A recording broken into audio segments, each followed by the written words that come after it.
What's the difference between physiotherapists, osteopaths, and chiropractors?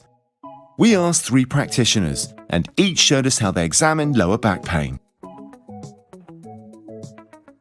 Physiotherapists use a combination of manual therapy, massage, stretches, exercises, and advice designed to treat a range of musculoskeletal injuries, including back pain. Dave starts by asking a set of medical questions to establish how the pain has occurred and what the aggravating triggers are.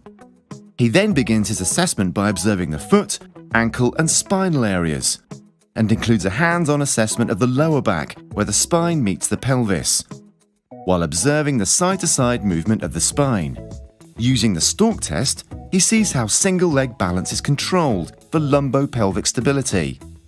Then, lying the patient down, he will manipulate the painful and dysfunctional areas to pinpoint the affected area. Dave's treatment would then include manual therapy techniques such as massage, exercises, strapping, or acupuncture. Osteopaths use a hands-on approach, involving skilled manipulation of the spine and joints and massage of soft tissues.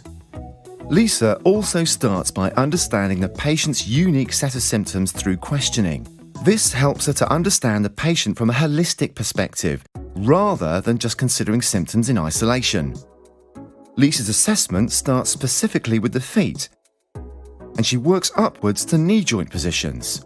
Then, looking at pelvic alignment to identifying any lack of symmetry, to assessing spinal curves and identifying areas of postural strain.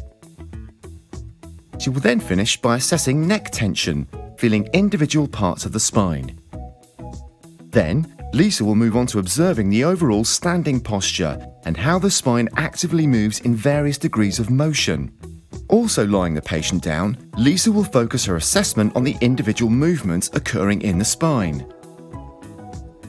After treatment, she would give the patient stretch and strengthening exercises to help in their recovery. Chiropractors use a range of techniques, from specific manipulation, mobilization, massage, and muscle release to improve the movement and function of the spine and other joints. Alan also starts with taking a full medical history and will include many specific health and lifestyle questions, plus an observation on how the body is moving that then leads to a hands-on approach that will specifically challenge the joints. He starts with observing the walking gait, looking for what's moving, what's not, what might be causing the problems. Then we'll move on to assess the backward bends at the lower part of the spine, then the forward bend, to look for a possible restriction and pain point. He will then support the patient to restrict part of the movement that stresses the spine, again to identify the problem further, and look for normal spinal movement through side-to-side bending. Alan will also lay the patient down, but push into the joint using straight leg raises to check for any nerve damage that may be caused by disc problems or similar. Then, he will move the hip into various positions, feeling and challenging directly if this area is the problem. Alan's treatment would commonly consist of challenging and getting movement into the joints. After treatment, he would encourage the patient to get back to full exercise and activity.